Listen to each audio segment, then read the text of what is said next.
Welcome to the Where Do Gays Retire podcast, where we help you in the LGBTQ plus community find a safe and affordable retirement place. Join Mark Goldstein as he interviews others who live in gay-friendly places around the globe. Learn about the climate, cost of living, healthcare, crime and safety, and more. Now, here's your host, Mark Goldstein.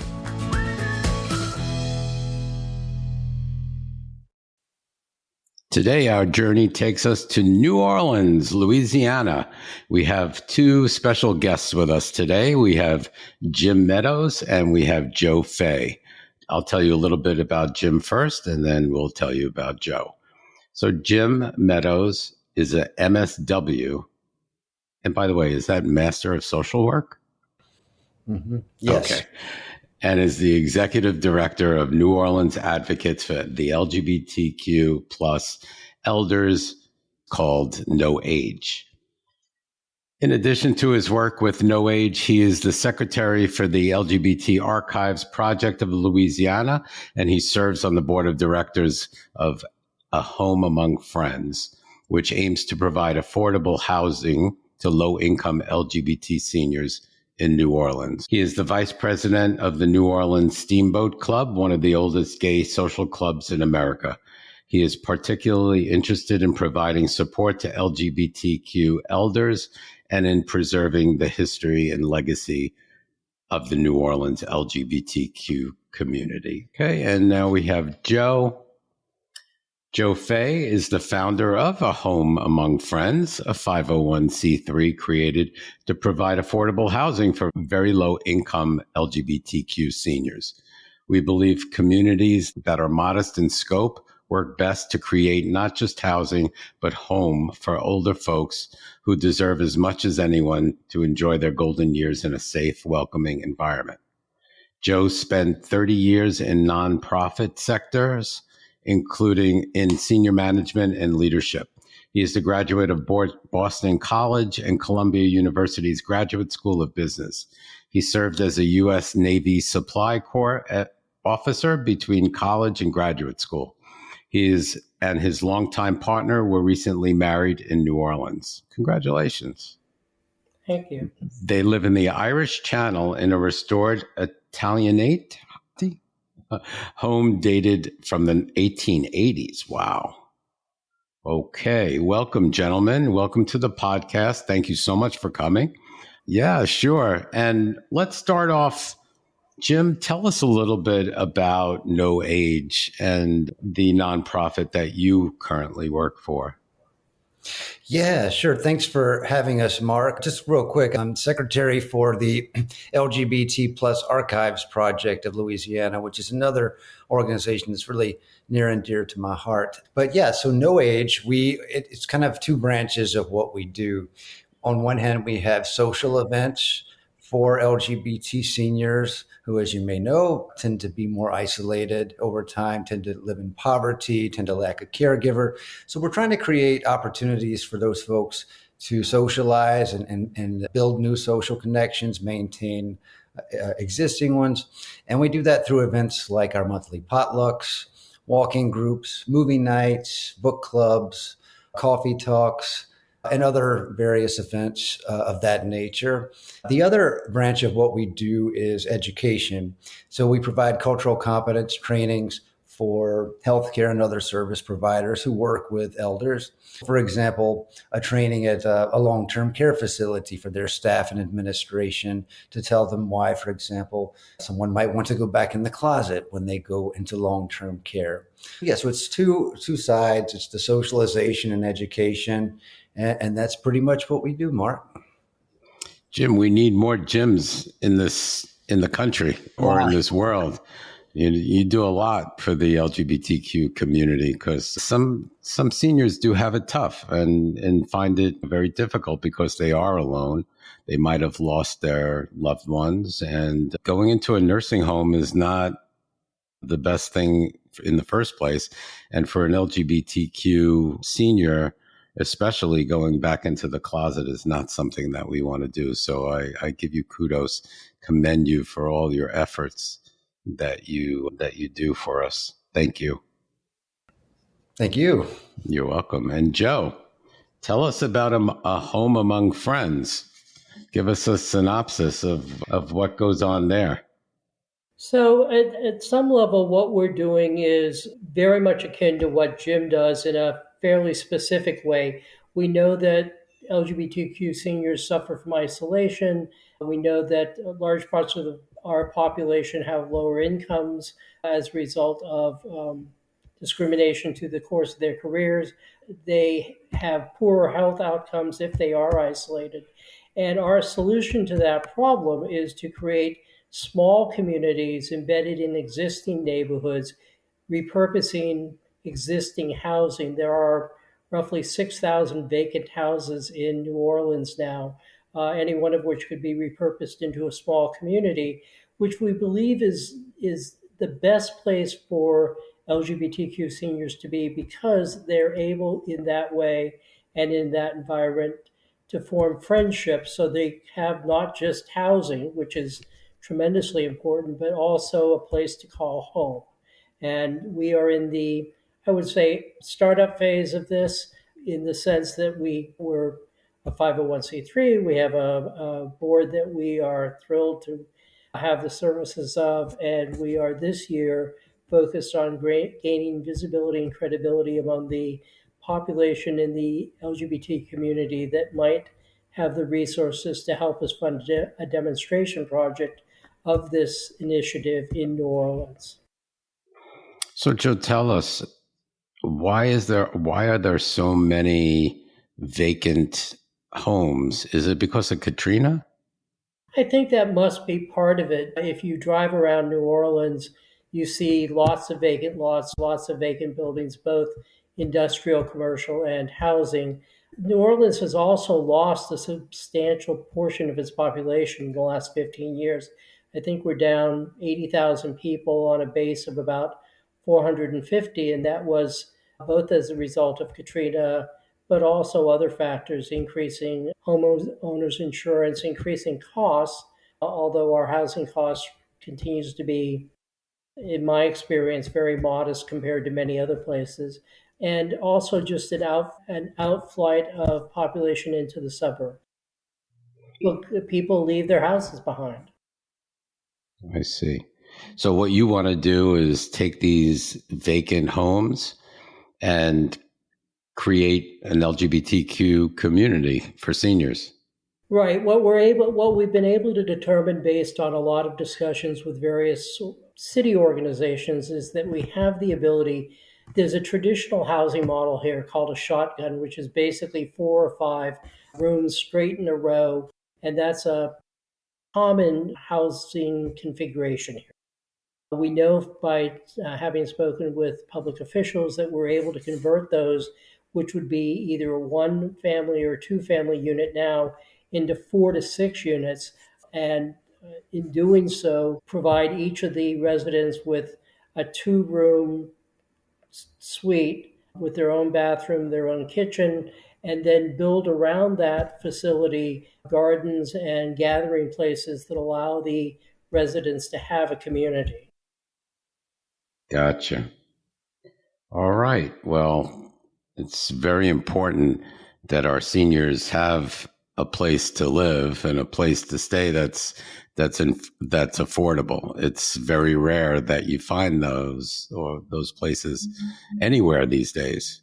So I commend you, and it's very important what you're doing as well. Thank you so much for trying to get this off the ground. I hope it does get off the ground, and I hope we see some traction going forward sometime next year or this year. When do you intend to take it live, so to speak? We hope to take it live in 2024. There are a number of other housing facilities not like this, but there are in some of the major cities LGBTQ housing. There are 2 challenges to that. One is that they in no way meet the need that exists for low-income housing. The second challenge is that in smaller cities like New Orleans, it's extremely unlikely that we'd ever have the resources to build something that large. Not just New Orleans, but Nashville, Louisville, Charleston, Cincinnati, Columbus, Ohio, Denver, all of those are candidates for this kind of housing, repurposing existing housing in existing neighborhoods of a small scale that allow people to live together. Excellent, excellent. And Jim, you're on the board of that Home Among organization, Friends. A Home Yes. Among Friends. Yes, I'm the most recent addition. Okay, so that's great. You guys are going to be working together. Mm-hmm. Excellent. So I thought we'd talk before we get into the nitty gritty and the questions about how and where and why we want to retire to New Orleans. We'll get into some fun stuff about New Orleans. We'll talk about, let's start off with the history, because it's always good to start off with the history of New Orleans, of gay New Orleans. We'll talk a little bit about Mardi Gras cruise, the gay carnival, LGBT related events, cultural events and festivals in the LGBTQ community, LGBT organizations and social groups in New Orleans. We'll talk a little bit about the friendliest bars in New Orleans, alternatives also to the bar scene, dining and music. And music is a very important part of New Orleans culture as well. Gentlemen, Jim, you want to start us off and tell us a little bit about the gay New Orleans history? Sure. Well, New Orleans was founded around 1718, and I think the first reference to homosexuality was about 6 years later. A captain of a ship got in trouble with his cabin boy, and that didn't end up well for them. But from then on out, there's always been gay people in New Orleans. It's a port city. It's people traveling in and out, and like with San Francisco and New York, these port cities tend to draw the gays, and here we are still today. Excellent. Excellent. Joe, you have anything? Just feel free to chime in if you have anything to add to that as well. Only that I think because of its cosmopolitan nature, Jim alluded to the fact that we're a port city. We've always been a welcoming city where differences are embraced and supported and appreciated. Got it. Yes. Yeah, I'd say that New Orleans was maybe a little bit behind the times when it came to the to gay liberation movement in the 70s. That didn't really get off the ground here until Anita Bryant came to visit and brought thousands of protesters when she came, and that from that sprang the first pride events and political action committees. LAGPAC was the first one in Louisiana, so we were kind of late to the political party, and part of that is because for all of its Louisiana dirty politics, most New Orleanians aren't as political activist natured, and that's a generalization. But we kind of like to party more than we I've like noticed. to argue. Yeah. I've noticed that. So, yeah, I could see, well, a good time with Anita Bryant and throwing some pies in her face. So that would have been a good time. Okay. How about tell us about, is there anything else that you want to add with the history at all? I could talk about the history stuff forever, but I would mention that one thing that we have in New Orleans that's unique is Mardi Gras. It's not completely unique. There's carnival around the world, but what we have is gay carnival. And that began in 1953. The first gay men's organization in New Orleans was founded. It was called the Steamboat Club. That's still active right now. It's the longest continually operating social club for gay men. And a lot of the folks who founded that went on to found some of the gay Mardi Gras crews. And so every year, these crews will host these lavish balls with really impressive stage tableaus, and people are lining up to get tickets to see those. It's kind of an event you have to see yourself to really get an idea of, but it's pretty fabulous. I'm sure Joe's been to some since he's been in town. I have, and they are awesome. And to piggyback on Jim's earlier point, I think one of the challenges that New Orleans faces apropos political activism is that people do spend a lot of time on making tableaus and making costumes and preparing for Mardi Gras and doing lots of other things that are lots of fun. But compared to other cities where I've lived, there's decidedly less political activism here. And that's two sides of the coin. On the one hand, people have a really good time, and the Mardi Gras balls that we have, and there are many of them, are fabulous. And on the other hand, because we're spending all our time doing that, we're not spending our time doing other things. But yeah, it has its good and its bad. Yeah. I mean, that being said, we do have a Forum for Equality. It's headquartered here in town that does a lot of lobbying at the state level, and some other political groups like Louisiana Trans Advocates and various others. So it exists. It's just this New Orleans is more of a party city. Yes. Yeah. Well, for our audience, you mentioned Mardi Gras cruise. Now, cruise is spelled with a K, Krews. Can you explain to our audience what a Mardi Gras crew actually is? Is it a crew of people?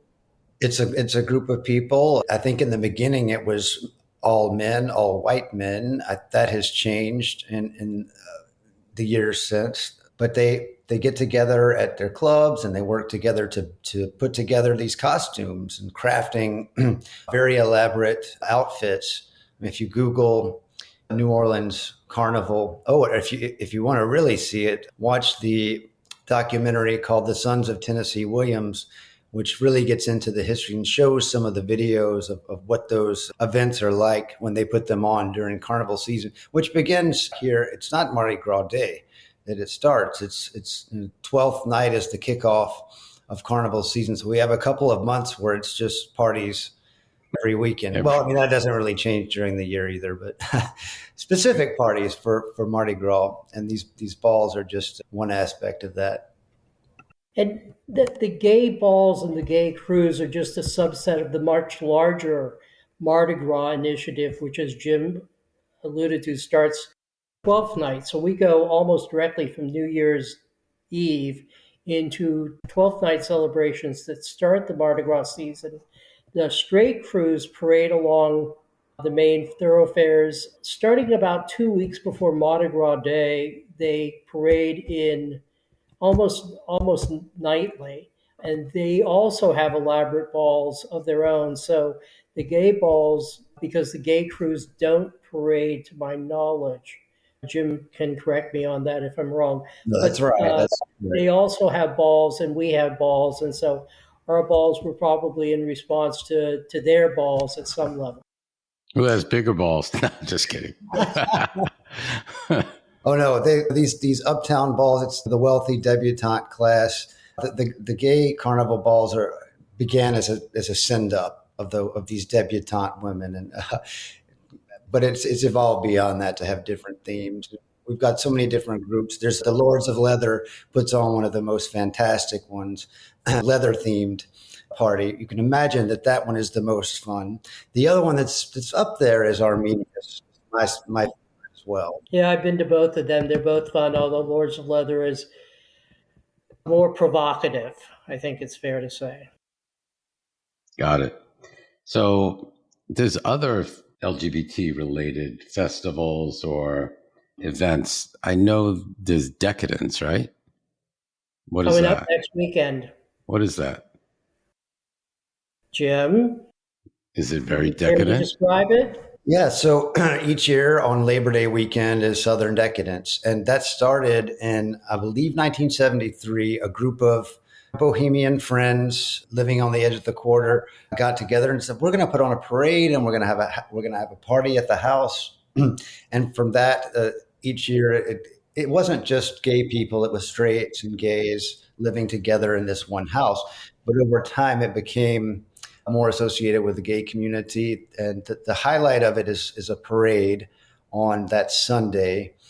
but there's also all kinds of events throughout town. I mean, basically, you just walk out on the street in the quarter, in the gay area of the French Quarter or the Marigny, and you're going to see all kinds of things, Mark. It's not quite as wild, at least in the streets, as it was when I first moved here at 17 in 1996. But believe me, I got an eyeful when I first came. But it's very decadent. It's lots of fun.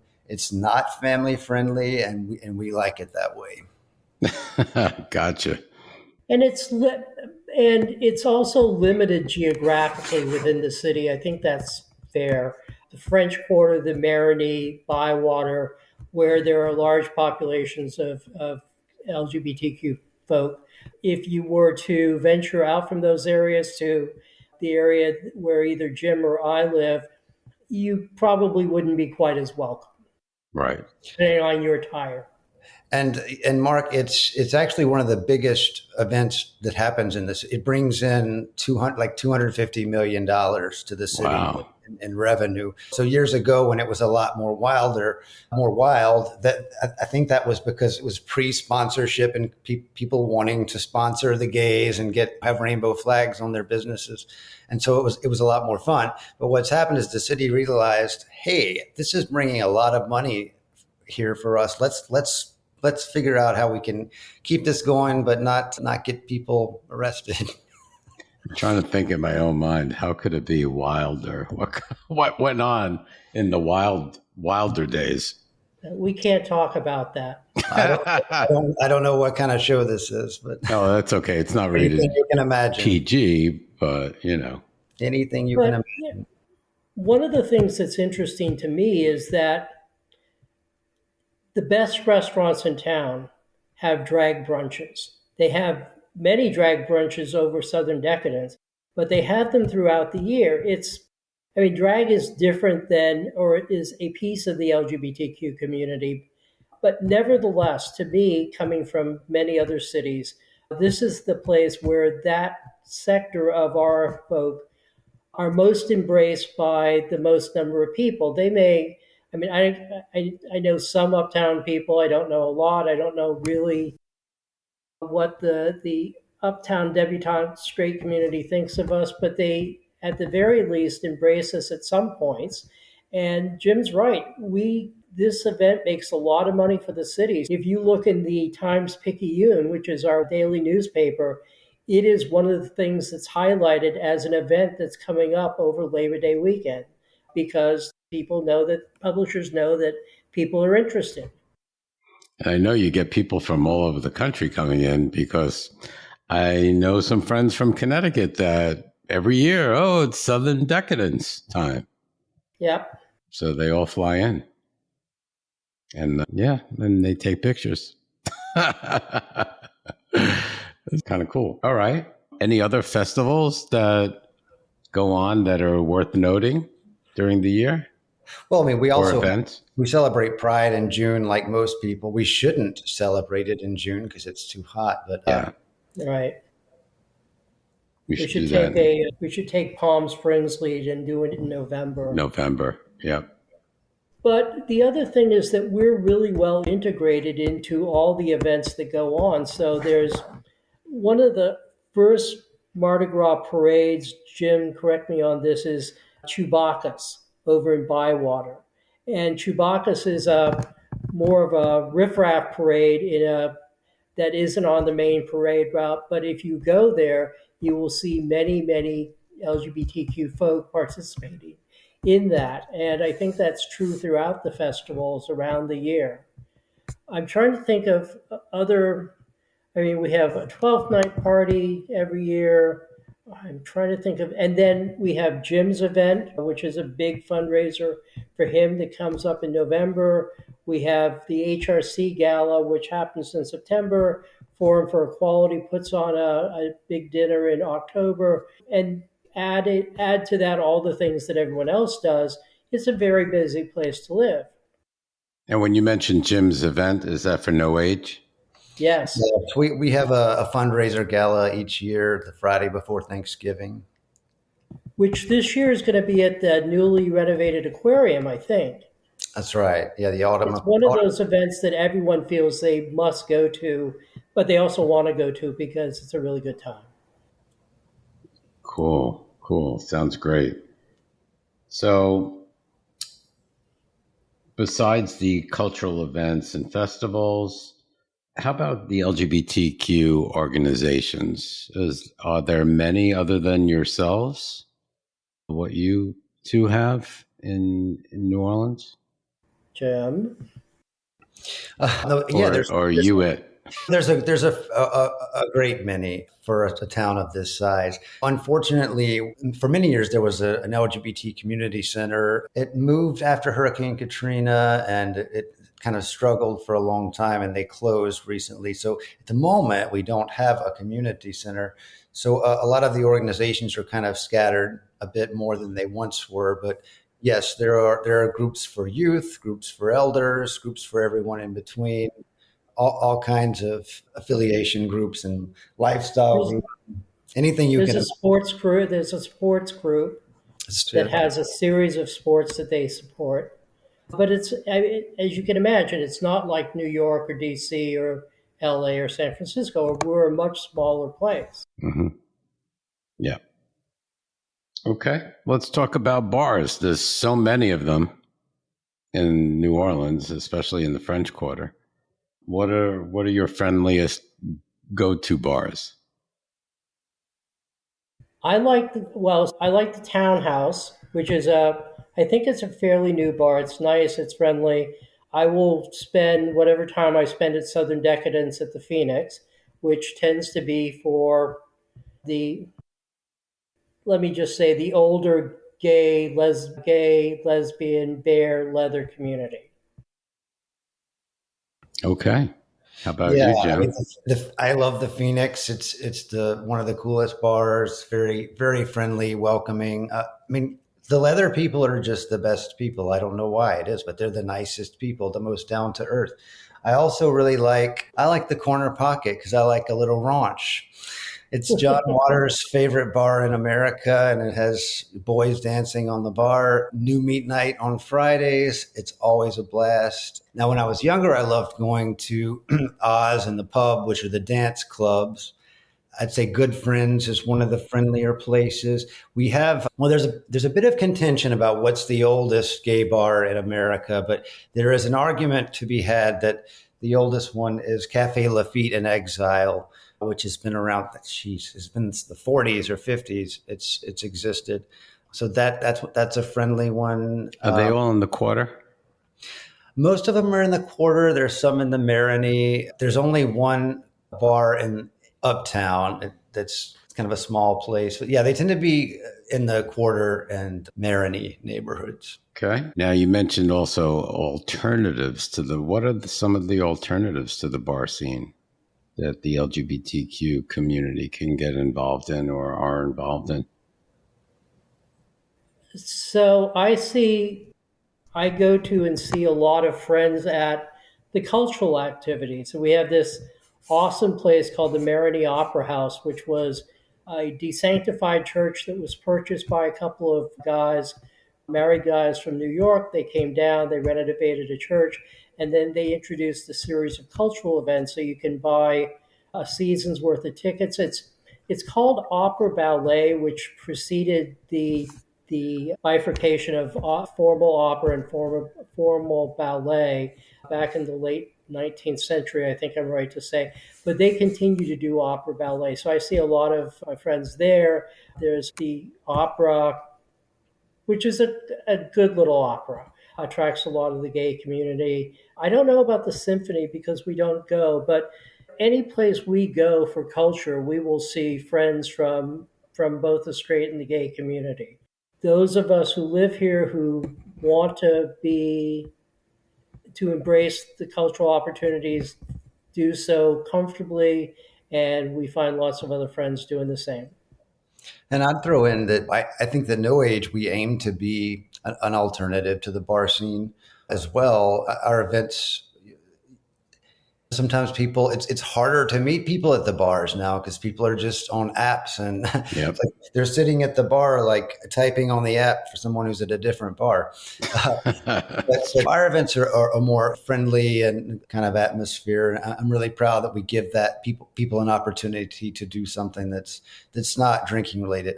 I know this town is known as an alcoholic town, and that's largely true in some ways, but it's also, you can be sober in New Orleans and have a fantastic time. Yes, I can attest to that you do not have to drink a lot and you can have a great time. Yep. I'll have a coffee and a beignet. Yeah. All right. So how about, let's get into a little bit about dining. New Orleans has tons of restaurants. I mean, Per capita, it's the best city in the country. yeah, I mean, you'll never run out. I've been there quite a few times, and every time I go, there's something different or something new. Tell us a little bit about the restaurant scene and dining in New Orleans. Well, you're going to get fat if you're not careful.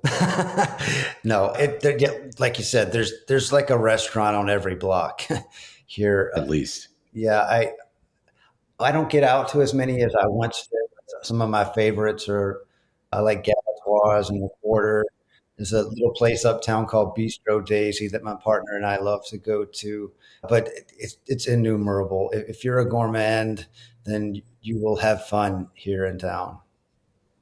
And so, what's interesting to me, having lived in other places, is that the restaurants here, the great restaurants here, remain. Now, in Los Angeles, a great restaurant might last for 10 years or 15 years. Our restaurants last for 100 years. Galatoire's has been serving forever. Bistro Daisy has been around for a while now. Clancy's, which is an old, very a nice bar, but kind of a very uptown bar and restaurant, has been around forever.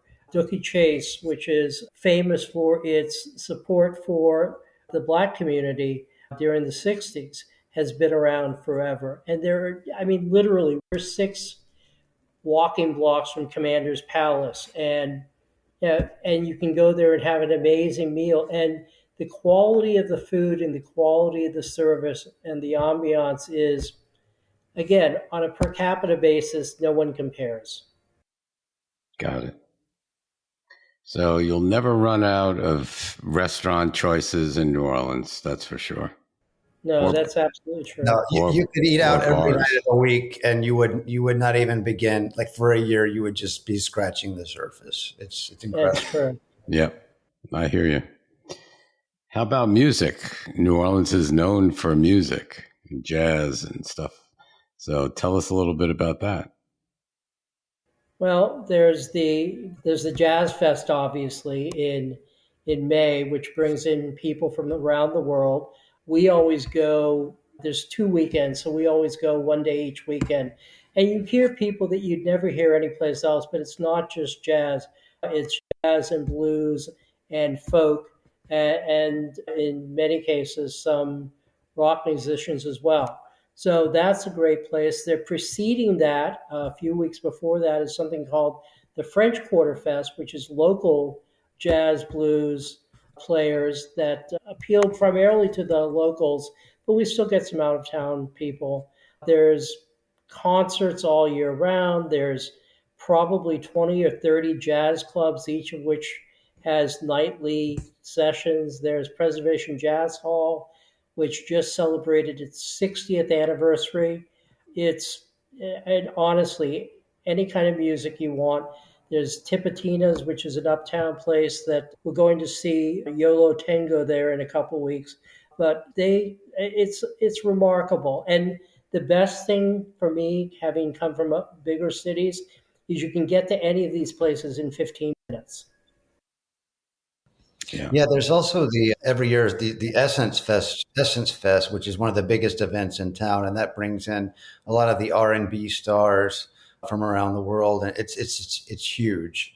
But as far as festivals go, there's a festival. You can't sling a cat without hitting a festival in this town. there's probably one happening a couple of blocks away from me. There's po' boy festivals and crawfish festivals and just anything that you can think of. There's always too many options for what you want to do on any given night, and especially during the weekends. So we just had the Satchmo Festival because Louis Armstrong was, as you probably know, born here and grew up here. And so they have a big festival for him every year. And it's interesting because there are so many musical veins that rose out of New Orleans that there are frequently festivals that are more modest in scope, but tend to a specific vein of our musical heritage. And they go on all year round. Yeah, you definitely won't run out of things to do in No. New Orleans. Anything else that you'd like to add regarding music or nightlife? We have some really so there's a street, St. Claude's Avenue, that my husband tells me years ago was not a great place to go, but now is kind of lined with these clubs that have interesting shows every week and frequently every night of the week. That kind of offbeat stuff that you wouldn't necessarily see. We, for example, saw a performance by a singer that did a Kurt Weill one man show. It's not something you'd see in many other places. We also have Taylor Swift coming to town for 3 nights, filling the Superdome, right? So Yeah, all the big acts come here. Labor Day. Yeah, but I'd say that burlesque, excuse me, is alive and well in New Orleans. The Always Lounge is a queer friendly place that has some kind of burlesque show going on most nights. All male?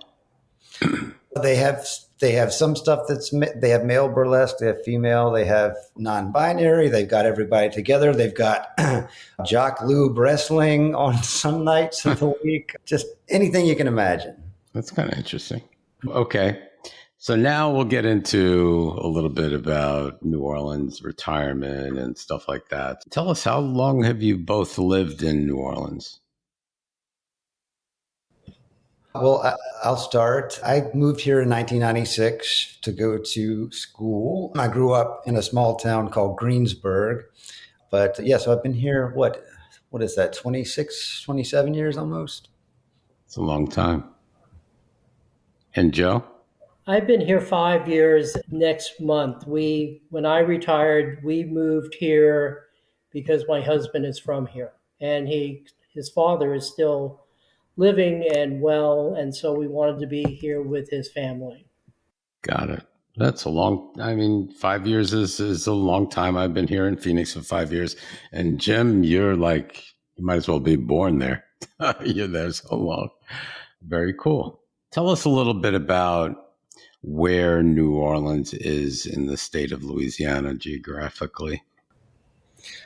Well, it's towards the end of the Mississippi River. Not the very end, but that's kind of basically where we're located. They call us the Crescent City because the river kind of snakes around and makes a crescent shape.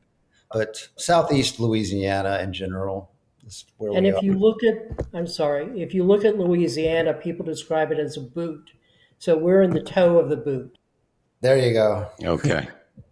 Sounds a little bit like Italy. Yeah. Okay. Tell us about the climate. Well, I know it's hot and humid. I've been there when it was hot and humid, and remember it was very hot and humid walking around Lake Pontchartrain.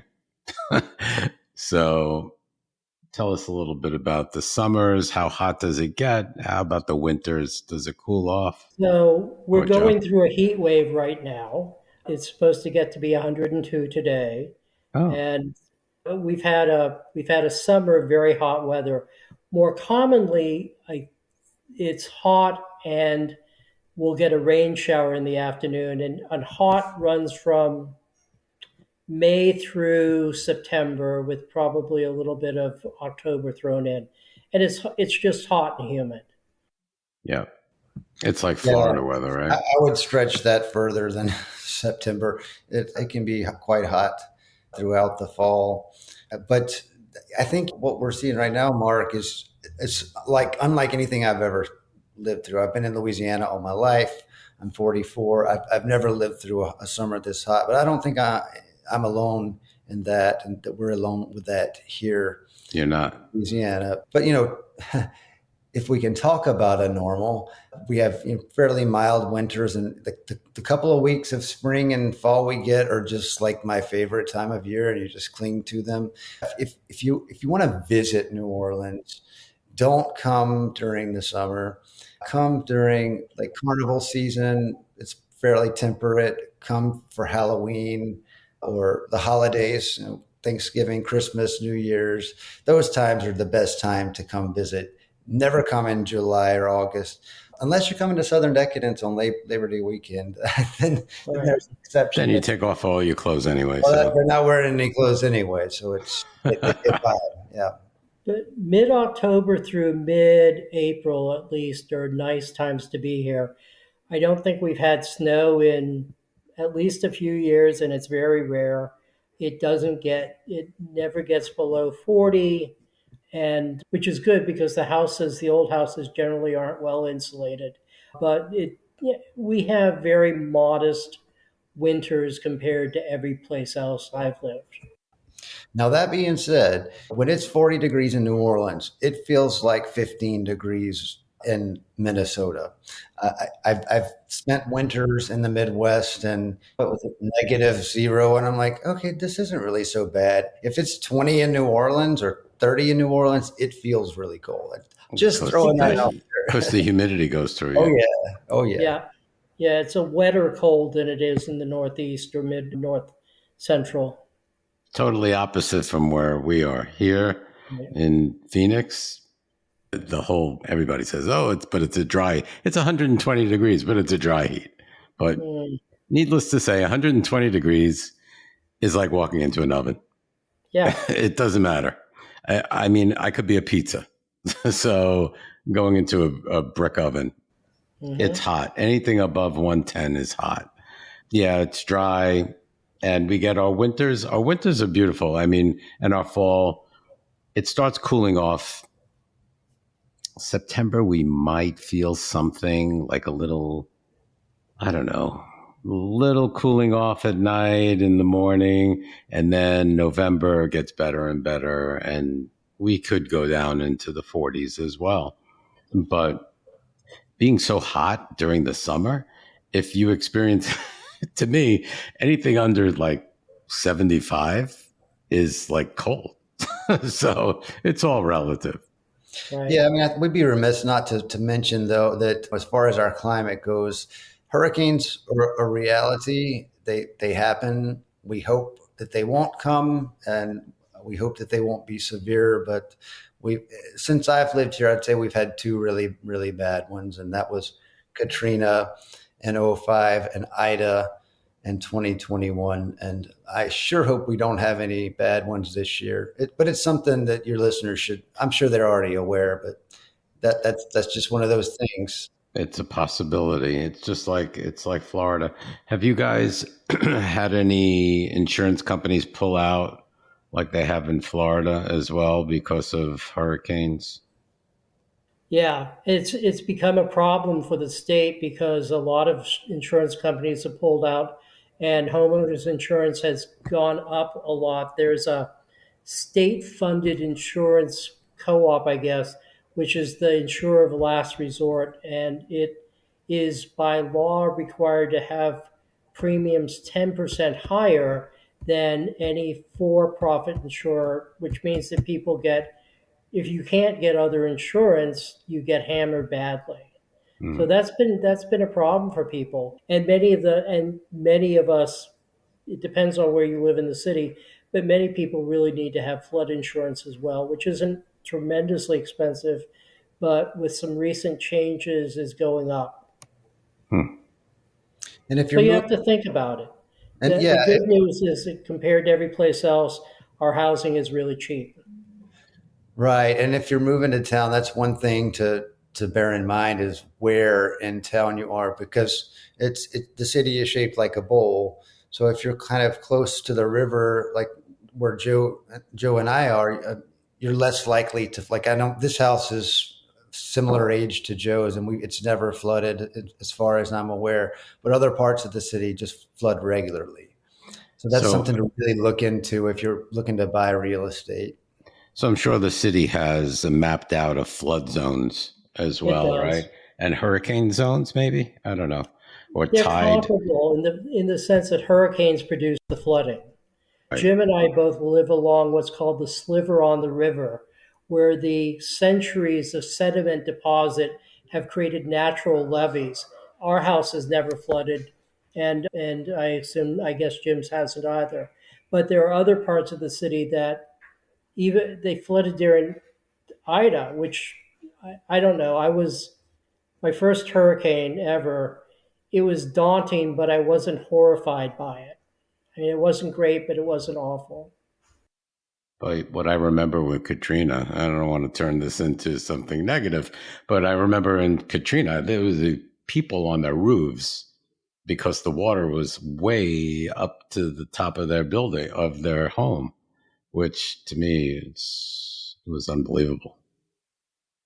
It was awful. It destroyed the city. It's amazing it's come back as well as it has. Yeah. Yeah. I was surprised. I was there a few years ago and to me, it looked like it always looked. Hmm. So good job in restoring stuff. So, okay, we found out about the climate. Is there anywhere nearby you could travel to get out of the heat? Now, No, you're just people No. go to Maine. We have a lot of friends that go to Maine in the summer. Maine. Okay, that's a far distance. Now Yes, exactly. you can drive for a couple of hours and get to a really nice beach where you can cool off in the Gulf of Mexico. But no, there's no escaping the heat in the deep south. You got to fly out for that. Yeah. Okay. All right. Is living in an LGBTQ community important to you? And is there such thing in New Orleans, or is just everything very, I mean, I know it's LGBTQ friendly, but are there gayborhoods? Oh, I Yes. get.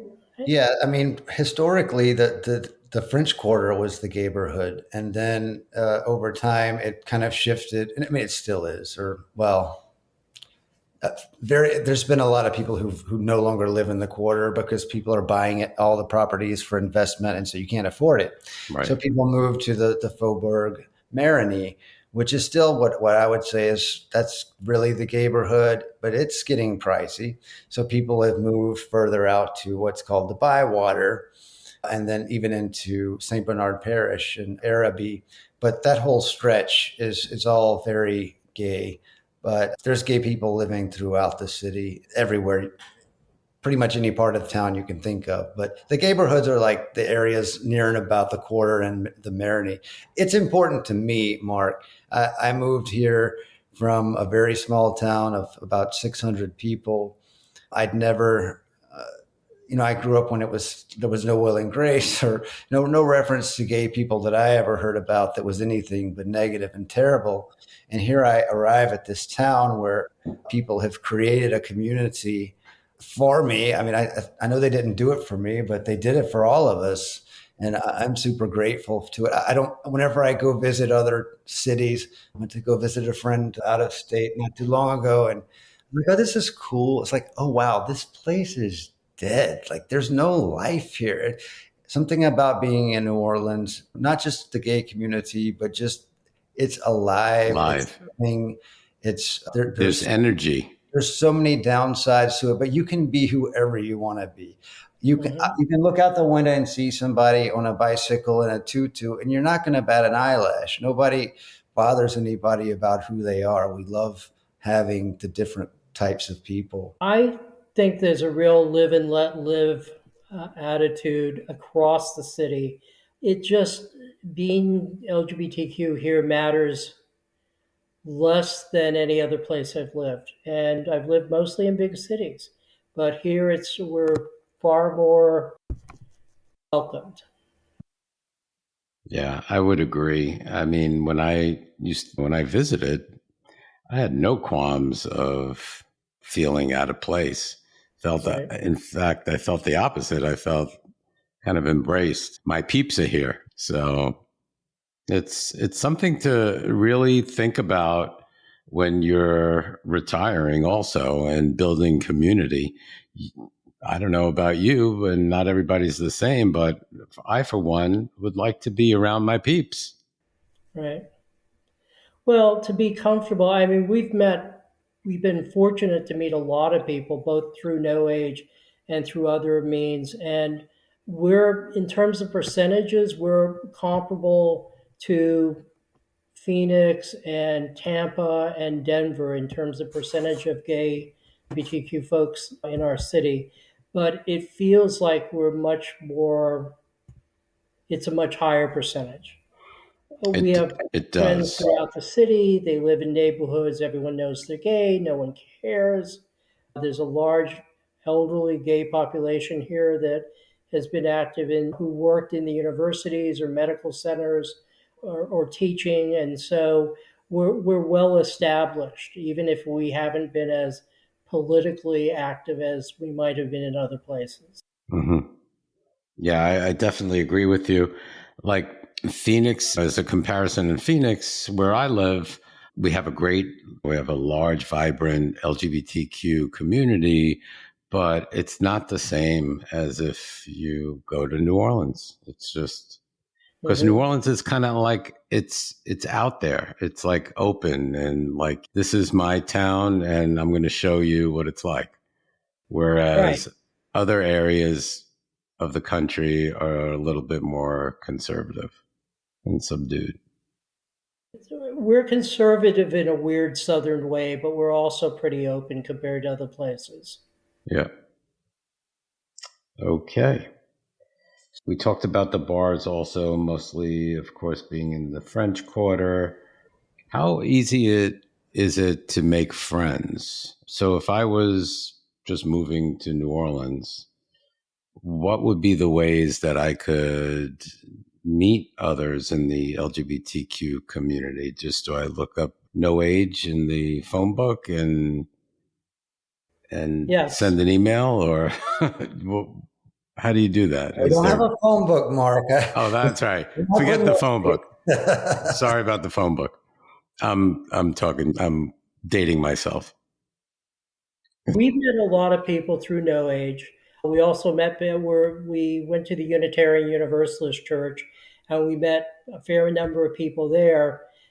And then we've met people at, say, the Maroney Opera House. The weird thing is that New Orleans is small enough so that you meet people in all those places, at the same places, and they seem to all know each other. So we moved from Los Angeles where even though Dan had lived there for 40 years, we didn't really know a lot of other gay couples. We know a lot of other gay couples and a lot of gay singles. And in the course of 5 years, we probably met 10 times as many people as we met in Los Angeles. Yeah, and I think that's also it's the same thing. These big cities, everybody drives, everything is car centric. So you drive into your driveway, you go into your home, you don't meet anybody Right. unless you're outgoing and join these groups.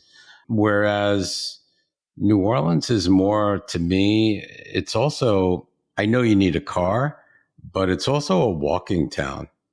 Hmm. I think so. If you agree with me, I mean, in the French Quarter and whenever I've gone to New Orleans, I've never rented a car.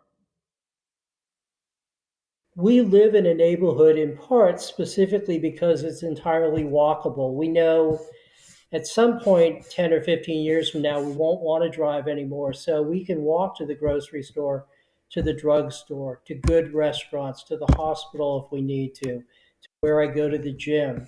And if we don't want to walk, Uber works just fine. Got it. How about you, Jim? Well, I hate walking, but I'll drive if it's 2 blocks away. But no, Joe's right. I live not too far from him, and yeah, the hospital's right there. The drugstore's right there. I just got some po' boys a block away. It depends on where you are. As far as like the ease of making friends,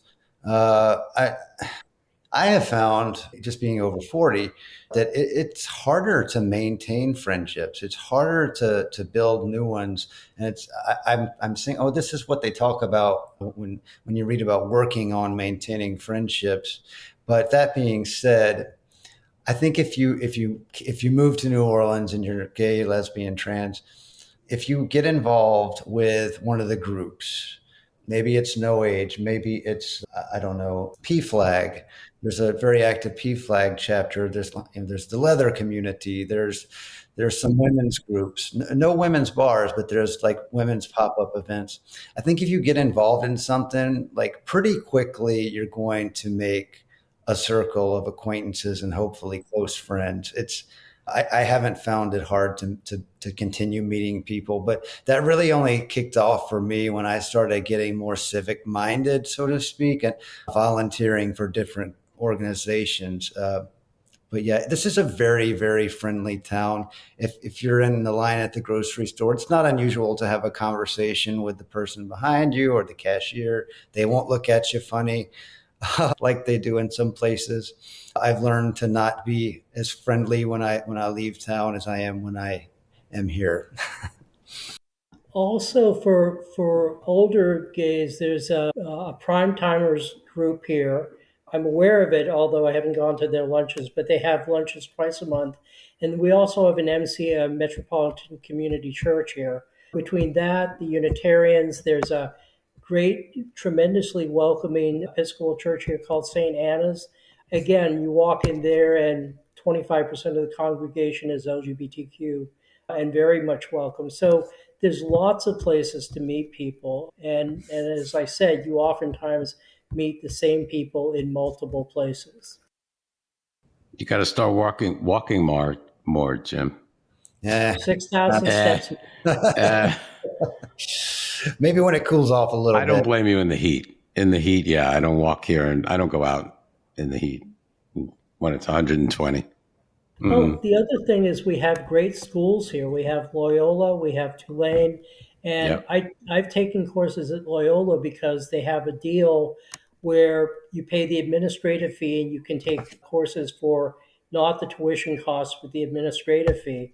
And those schools are close into the city, so it's easy to do. I remember when I worked on Wall Street, when somebody would come in asking for a job as a trainee and came from Tulane. I was like, no, is that a party college? And everybody seemed to have the notion that it's a party college. Yes, it is. Is that where you went to? Well, I got my master's degree from there. I think a lot of it is a very good school. It's one of the top schools in the country. I mean, they sometimes call it the Harvard of the South. I don't know if that's saying much, but it is tradition. Like if you look at like a list of the top party schools, Tulane will consistently be on there. I'm proud to have my master's from Tulane. My partner is a historian at Tulane, but yeah, they have some parties. Not on the campus necessarily, but there's lots of partying going on for sure. Yeah, absolutely. So that's another good thing, and another draw is like I like college towns because college towns make the city vibrant, in my opinion. It brings young blood. It brings great restaurants and bars. So definitely a plus to live in a college town.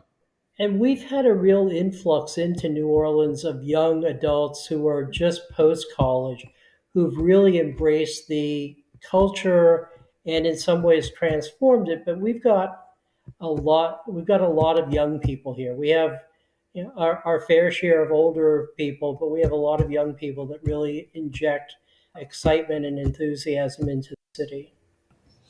Yeah, and I'd piggyback back on that to say that I think that the youth are the more politically active of our community. The young LGBT, queer, trans folks especially are very active politically.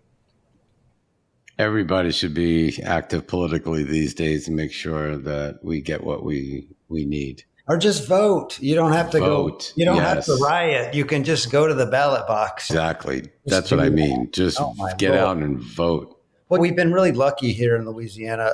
The past 2 terms we're like the only state in the Deep South with a Democrat governor, and he's really quite centrist and sided more with the pro-life side of things when that came down last year. But he also, one of the first things he did was try to pass like a statewide non-discrimination policy. It got Very vetoed. important. He vetoed. There was recently some anti-transgender, the don't say gay stuff, the anti-trans stuff. Yeah. Some of that is happening now, and he's been very supportive of us. So it's going to be really tough to see what comes next when his term ends. But we're a pretty blue city. And no, we're an oasis. Yes, exactly. What was that? We're an oasis of blue in a red state. Yeah. I don't know. Is that true of Phoenix as well? It is. Pretty much. Yeah. We're kind of purple now. But yeah, Phoenix is such a huge city. I don't even recall how many millions in population, but it's so spread out. It's like very sprawled out. The city of Phoenix, where I live in the Midtown area, it's like our own little bubble here. So it's very blue here and within pretty much of all of the city boundaries. But if you go into the outer city, the metro areas, they seem to be a little bit more red. Yep. All right. So what's the local economy like in New Orleans? Tell us approximately how much does it cost to buy a home? 2-bedroom, 2-bath, let's say. Have any idea? Actually, we just had an appraisal done because we're doing some renovation, and in our neighborhood, other 2-bedroom, 2-baths were between $550 and $750. You can pay a lot more than that, but you can also pay less than that. You can, in some perfectly good neighborhoods, get a 2-bedroom, 2-bath for $350. So compared to Los Angeles or New York or Chicago or DC, it's much cheaper. Mm-hmm. My research on this shows that the excuse me, the average home cost in Orleans Parish is $360,000. Places like Uptown are going to be more expensive. The French Quarter is almost prohibitively expensive now. If you're looking to rent a 1-bedroom apartment, it's probably an average of about $1,500 a month. That's not bad. Utilities are about $200 to $300. As far as the economy, it's largely a tourism-based economy. Right. I'd say that was the biggest moneymaker that we have is people coming to visit. Yeah. We have a huge convention. So I first came to New Orleans for various conventions that I came to, and we have a huge convention business and a huge hotel business. And of course, they support the restaurants and the entertainment. And I'm trying to think about the younger people on the street that I live in. One's a nurse, one's a resident, 2 are in the entertainment business, I think a couple lawyers. But yeah, the economy is driven by tourism and service industry. Yeah, and Joe, there's quite a bit of health. There are a lot of healthcare facilities, clinics, big hospitals. There's Oxner, there's Turo, there's LCMC. LCMC has been bringing a lot of what do you call it? They're a conglomerate that's taken over a lot of the.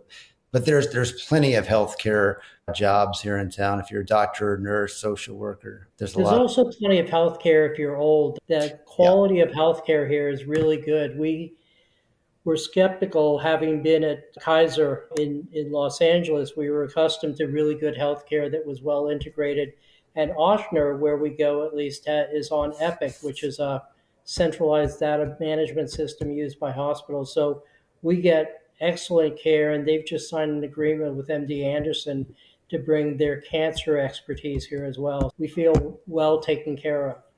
And they've got Oxnard specifically has a very high rating with HRC's equality index. It might even be 100. I could be wrong about that, but I think all of their staff are required to get some form of cultural competence training. But there's plenty of gay friendly doctors too. I mean, half the doctors are gay. How close is the nearest hospital? 6 blocks. Oh, wow. It's about 2 blocks from me, but it depends on where you are. But there's a variety of different hospitals around town. But if you needed one, Jim, you'd drive there and Joe would walk. I would walk. I actually walk to the gym that I go to is located in the hospital that Jim is nearest to.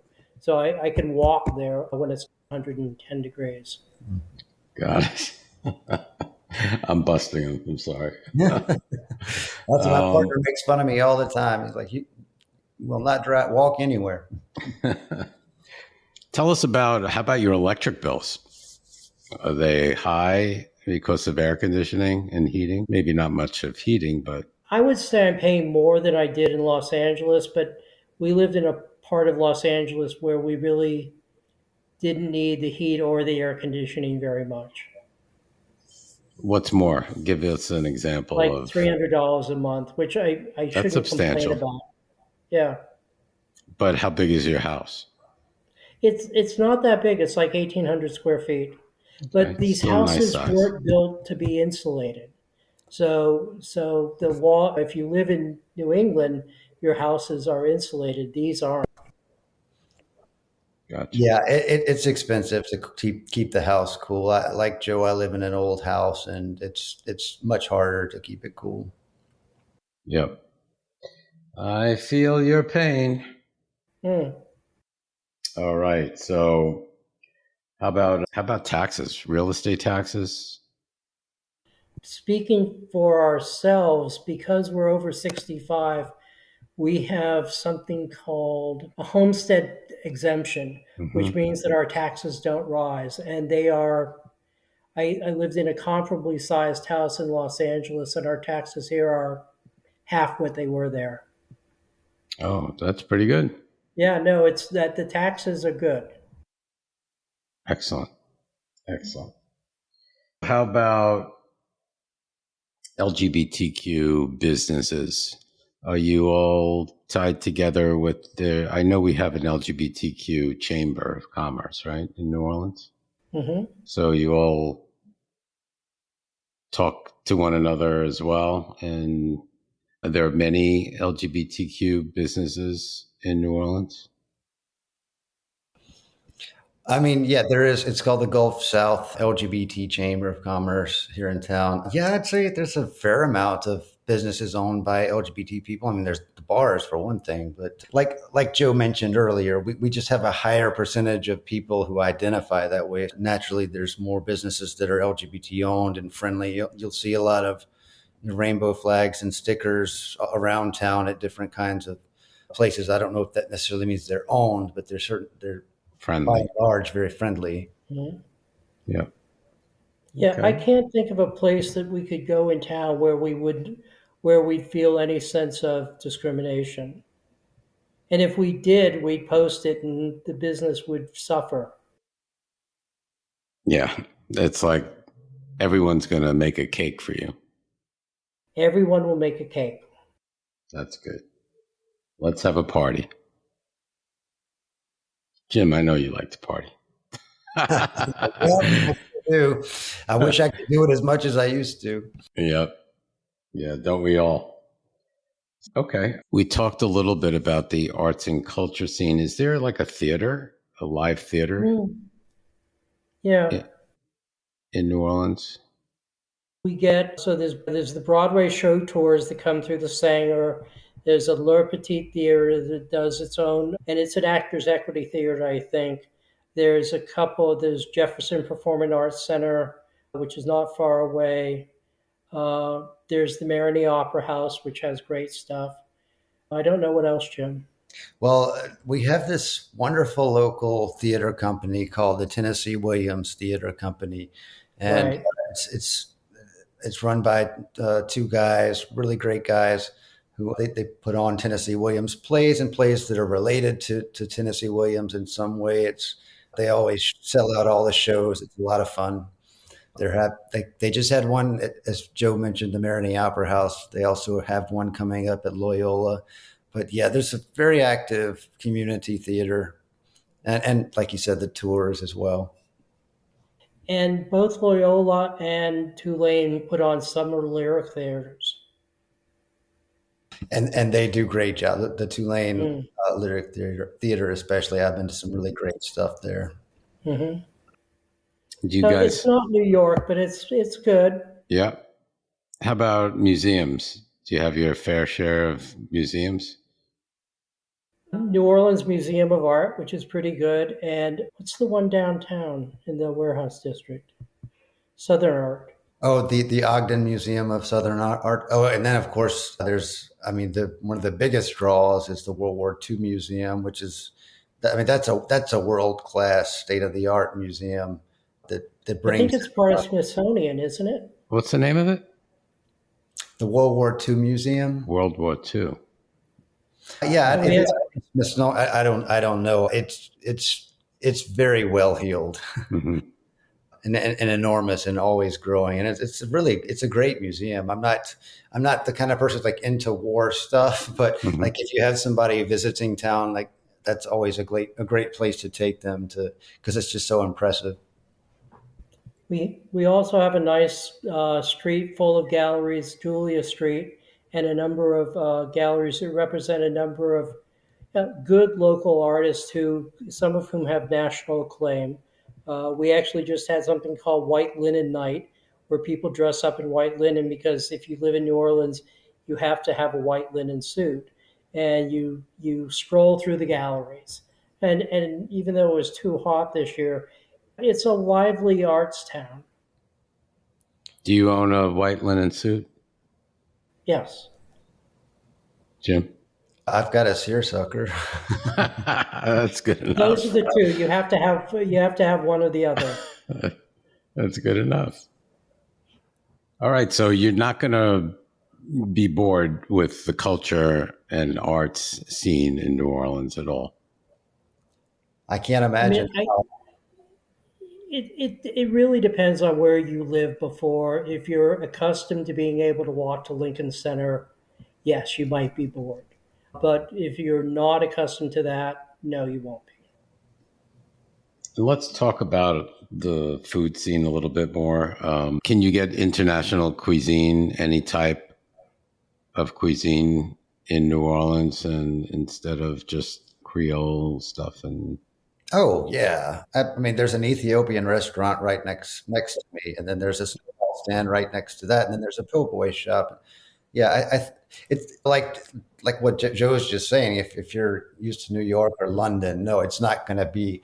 There aren't going to be Michelin stars, obviously, but you can pretty much get whatever you want. I don't. What do you think, Joe? Well, we have a fairly sizable Vietnamese community here, so you can certainly get plenty of pho. There's good Thai restaurants here. There are good Indian restaurants here. There are a couple of restaurants that have eclectic menus that are tasting menus that we've been to that we really like. Yes, there's a tradition of New Orleans cuisines, but I, we routinely go to a great taco place on Sunday night, and having lived in LA, I know what a good taco is, and these are really good. So yeah, we have plenty of places to eat, not just traditional cuisine, although I'd say that's the best. got it. Yep, I would agree. And what is it, Cafe du Monde, that I had my beignets at? Yes. Yeah, I know it's a touristy place, but Hmm. I know that. All right, we all like beignets. Good. But But it's good. yeah, it's very touristy, but it is good. Beignets are excellent. How far are you from the airport? It takes me 22 minutes to get there by car. Oh, that's I have a very friend good. who flies in frequently, so we actually know that. Oh, wow. Yeah, that's 20 minutes is great. And it's a new And airport too. It just built a few years ago, in fact. is there a lot of traffic in New Orleans? Not too bad. No. And if you've been on the 405 in Los Angeles or the BQE in New York, New York. no, Hmm. no. I mean, Okay. like you said, I mean, most things that you want to get to, you can get there in 15 minutes. I mean, that's a generalization. Sometimes traffic can be worse, like when rush hour, but that's never really an issue. That's No, great. that's true. Now, I can't promise you that you're going to get where you're going when keep your axle intact, because we have quite a few potholes, which is why I've got my Subaru with 8 inches of clearance.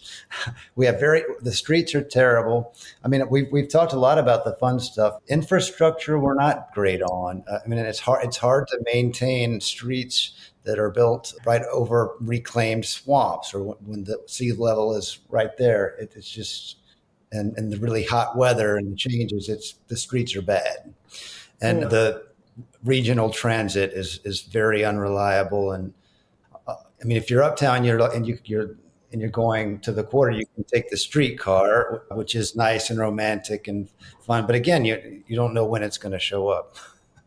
Yeah, that's not really reliable. It's becoming more bicycle friendly. It was not at all when I first moved here, but that's beginning to change now. But it's not. We We don't have have good roads.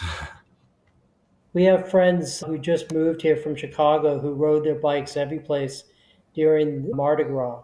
So yes, people do ride bikes a lot. If you stick to the quieter streets, you're fine. I don't think the potholes, correct me if I'm wrong, is just in New Orleans. I remember driving, I think I don't know, we drove from Florida, and I could swear as soon as we hit Louisiana border, the potholes began. Yeah, no, this is correct. Yes. They're really bad here. Yeah. Yeah. There are people who post here where a pothole has existed long enough that people will put decorations out in them, or it's absolutely ridiculous. Yeah. Yeah, if you're on Instagram, you should. Well, I don't know if I can curse, but it's look at this effing street is one of the popular Instagram accounts. So like it'll show it, like what Joe said. It's like a pothole, and there's like one of those orange cones. It's got a wig on it. There's beads and stuff. I got to check that out. Yeah. That's awesome. All right. Another one of the tougher parts of things here is that there's quite a bit of crime, and I know that's That the was key. my next. I mean, that's everywhere right now, but New Orleans is consistently in the top most violent cities. Why do you think that is? Well, I haven't personally experienced any kind of violence of that sort. I've never been mugged or carjacked, but it's happening quite a bit. I don't know. I think there's a lot of poverty. I think a lot of it has to do with a lot of programs in this state were destroyed by the Bobby Jindal administration. We still haven't recovered from what he did to this state. New Orleans government is notoriously ineffective. The history of racial inequality, I don't think there's any one answer for why that's the case that it is. But The thing that's most surprising to me is that crime is driven. Jim, correct me if you disagree, but crime is driven by youth here. When you see examples of people being arrested for carjackings or thefts, what you see is that they tend to be between, and I'm not exaggerating, between 12 and 25. yeah, that's correct. Wow.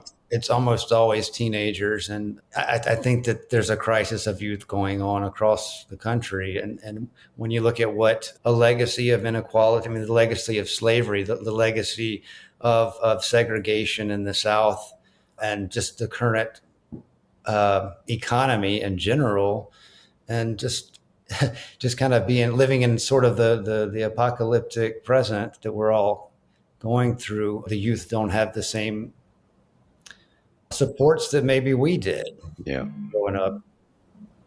Yeah. I hear you. Yeah, it's a problem. It's definitely a problem. How about homeless? Do you have a homeless issue? Proportionately, I guess, yes, we drive down a street where there's a pretty large homeless encampment. Again, not like Los Angeles, but I think it is proportional to the size of the population.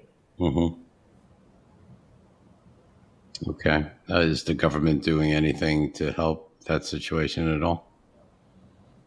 You said New Orleans government wasn't the Well, greatest. I mean, like I believe they're cleaning out one of the encampments right now, and I think it's because next weekend is a huge event that's bringing in hundreds of millions of dollars. So I don't know. I'm not Yes. involved in that. I couldn't say, but I certainly see a lot more homeless people than I did uh, in '96 when I moved here. I could be wrong about that. Maybe I just think that's everywhere too. but it definitely seems worse than it once was. And this is not about the homeless, but about as far as crime. This city, I call it sort of like a checkered board. People say, well, what's the safe neighborhood and what's the unsafe neighborhood? And that's really, really difficult to say because there'll be a series of blocks that are relatively safe, and then there'll be two blocks that are very unsafe that I wouldn't want to be going through. But if you're in your car and you're driving, which obviously I am because I don't walk, you want to have your car door locked because the carjackings have been at unprecedented levels for several years now. Wow. You got to be very careful to lock your car, Wow. even when you're driving. That's scary. I mean, being in your car, driving Mhm. and getting it hiked. We've just seen too many stories about what's happened, and some deaths have occurred. So I'm a lot more vigilant than I was 10 years ago. You definitely have to be careful where you're walking after dark, and it's always good to stay with groups of people if you can.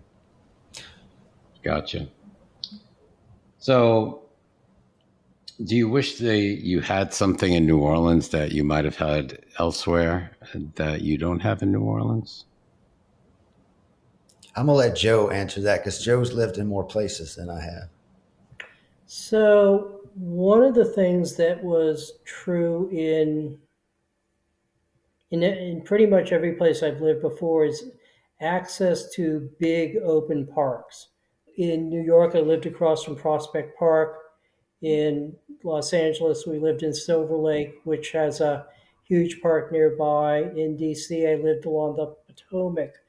Here, even though we are trying now to develop more of the river scape, and there's some initiatives from the aquarium and the zoo to develop the river, but it's less accessible parks are less accessible here than I've seen in other places. Jim, though, your group walks up in Audubon Park. So uptown there are parks. Well, I mean, Audubon Park, I'd put that up against some of the most beautiful parks that I've seen around the world. I It's a agree.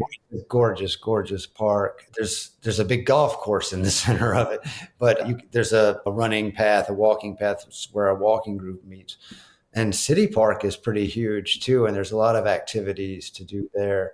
I'd say those are the two. I prefer Audubon Park just because of the beauty of the old oak trees, but City Park has a lot to recommend it. It's got the New Orleans Museum of Art nearby, sculpture gardens, and yeah, I think I like our parks here.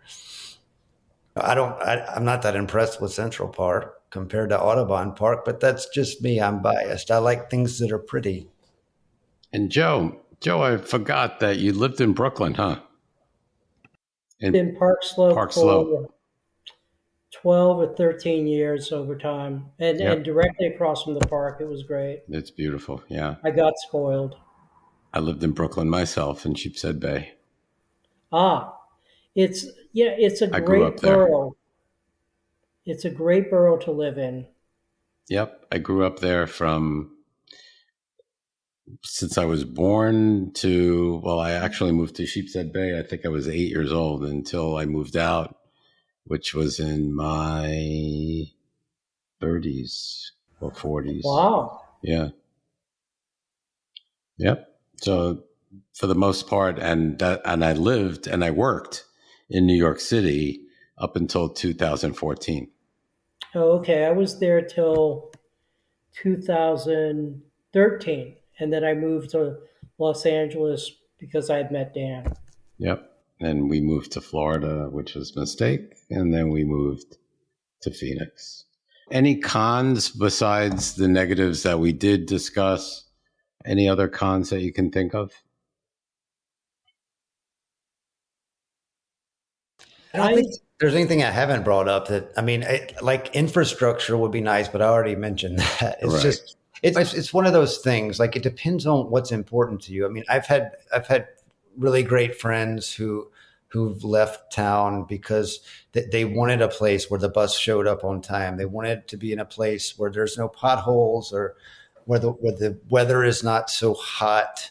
I think it really comes down to what your personality is. If you want to be around culture and history and fun and you can deal with some of the downsides, then it's definitely, this is your town. I mean, I'll reiterate it again. I've traveled a little bit and I find myself, even in these really nice towns that do have all these great things, I'm bored and I want to come home. I want to be back here. And it's hard to imagine living in another place.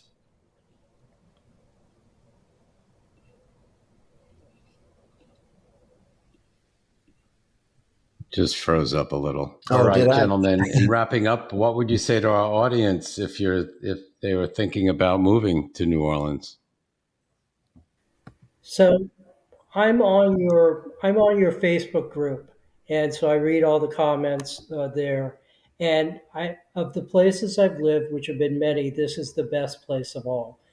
Not because it has the best of everything, but because it has as much good things as you could imagine in a place that's affordable and friendly and welcoming.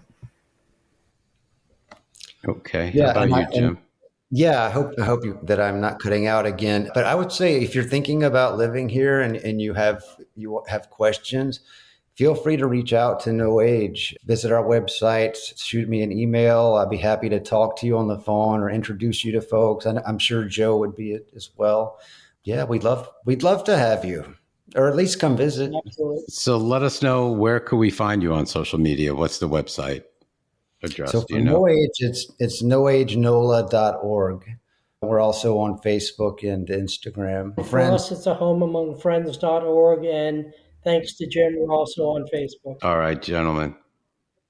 Well, thank you so much for your time. We appreciate it. Thank you. Yeah, and it was great. It was a great education. And we'll talk soon. Thank you. You're welcome. Have a good one. You too. Thank you for listening to the Where Do Gays Retire podcast. If you enjoyed today's episode, please subscribe to our podcast and consider making a donation by clicking the coffee cup on any page at www.wheredogaysretire.com. Each cup of coffee that you buy costs $5 and goes towards helping us continue the podcast. Thank you for your continued support.